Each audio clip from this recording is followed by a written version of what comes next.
जय हिंद दोस्तों। स्टेनोमेट इजी पर आपका स्वागत है। आज हम लोग बिहार सिविल कोड के लिए हिंदी का एक डिक्टेशन करेंगे 80 वर्ड प्रति मिनट की स्पीड से। तो रेडी, स्टार्ट।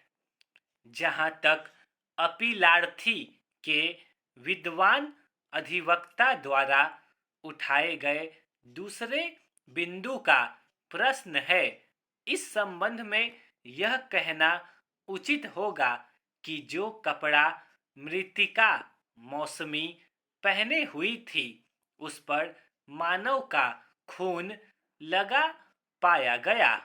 उन कपड़ों को पुलिस ने सील करके अन्य वस्तुओं के साथ विधि विज्ञान प्रयोगशाला को भेजा था। शव के विच्छेद के समय मृतिका के दो भागों पर अन्य प्रकार की स्लाइट बनाई गई थी और उन्हें विधि विज्ञान प्रयोगशाला को भेजा गया था। यद्यपि दंड प्रक्रिया संहिता की धारा 342 के अधीन अभियुक्त द्वारा किए गए कथन का मजिस्ट्रेट या पीठासीन अधिकारी द्वारा प्रमाणन न किया जाना एक अनियमितता हो सकती है। यह किसी भी प्रकार से विचारण को स्वतः दूषित नहीं करती।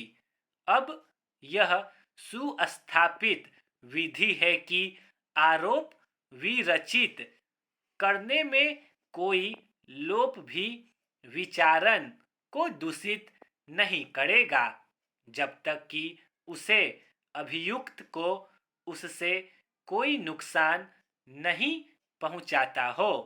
यह भी सुस्थापित है कि यदि प्रारंभिक प्रकम पर इस आशय का कोई आक्षेप न किया गया हो तो बाद में अपील या पुनरीक्षण के प्रकरण पर जब तक आवेदक तथ्यों के आधार पर न्यायालय का यह समाधान न कर दे कि उसके साथ अन्याय हुआ है, ऐसा कोई लोप कार्यवाही को दूषित करने का प्रभाव नहीं रख सकता है। आवेदक के विरुद्ध श्री दुबे ने यह भी दलील दी थी कि अभियुक्त ने विचारण समय में न्यायालय के समक्ष स्वयं के दोषी होने का अभिवाक करते हुए उक्त कथन नहीं किया था, अपितु विद्वान विचारण न्यायालय ने सादे कागज पर उसके हस्ताक्षर ले लिए थे। इस प्रकार की दलील दिया जाना अनुज्ञात नहीं किया जा सकता।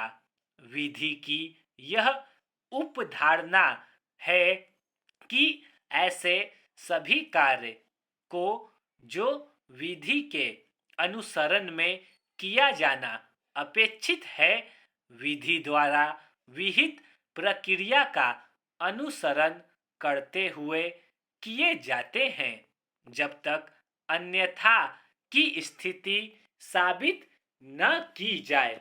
आवेदक द्वारा यह हमेशा उपदर्शित किया जाता है कि अभिलेख पर तत्समय ऐसी कोई भी सामग्री पेश नहीं की गई थी जिससे किसी के हस्ताक्षर का मिलान किया जा सके। स्टॉप।